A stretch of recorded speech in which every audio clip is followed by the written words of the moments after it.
Well, welcome back to Comstock's channel, accelerating the commercialization of decarbonization. And speaking of commercialization, today, of course, we have Corrado, the CEO, joining us. Welcome back, sir. Thanks for having me, Kyle. It's great to be here. No, always a pleasure, man. You guys have been posting some fascinating news. Stock's getting quite a bit of traction off this. Comstock also validated record renewable fuel yield. So maybe we'll start there.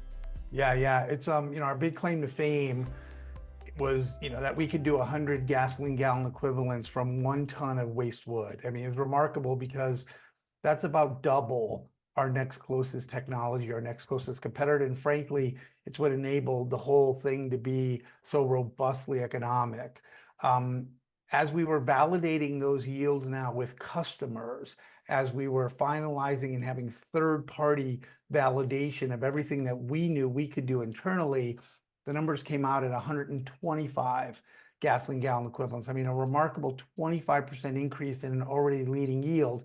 And then as we were literally downloading those results at a third-party laboratory, hydrocracking laboratory in Tulsa, Oklahoma, we stumbled upon, literally with our partner, somewhat of a bolt-on technology that would take gas to liquids. And because we do emit some carbon dioxide in our refining process, we concluded shortly thereafter that we could license and bolt that technology on, and it would add literally up to another 25 gasoline gallon equivalents. So the big excitement, the sizzle, if you will, and it's really sizzle coming from our customers and our partners, is we can do up to 150 GGEs, which, frankly, even for me, is saying a lot, because we were quite proud of getting over that 100 mark. To have a 50% increase in something that's already leading by 50%, remarkable.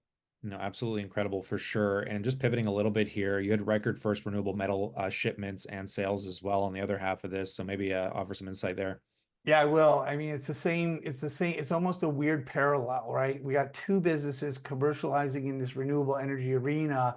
In the solar panel side, we had validated last year that we could get contracts, we could get robust revenue via a tipping fee. The model is remarkable when people are paying you upfront to take their waste before you even do anything to it.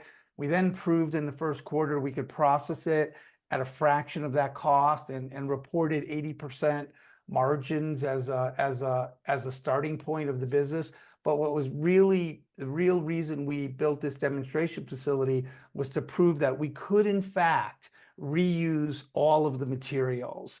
By being able to recycle all of the aluminum and some copper, by being able to recycle all of the glass, and being able to recycle all the residual materials, which surprisingly had a much higher silver content than we were expecting, we could claim and represent to the market that we were a zero landfill solution. That's powerful. Like, we are literally eliminating the negative implication of putting these toxic materials into landfills and ultimately, leaching into our ecosystems. We prevent that. But we're now selling that aluminum, and that announcement you referred to was the first major shipment of aluminum. We were getting 60 cents a pound as scrap aluminum, and that translates to $150 of additional revenue per ton on top of the 500. And that's just one of the three streams. So really getting exciting here, Kyle, in terms of these two businesses hitting the market and exceeding expectations on their revenue potential and on their throughput. Really couldn't feel better about it right now. And on that, we'll let the viewers kind of take note. We'd love to know what you think in that comment section below, and consider subscribing as news catalysts come down the wire like this. Of course, we'll bring it to you here. But on that note, as always, we look forward to catching you in the next one. Thank you, Kyle. Have a great weekend. You too.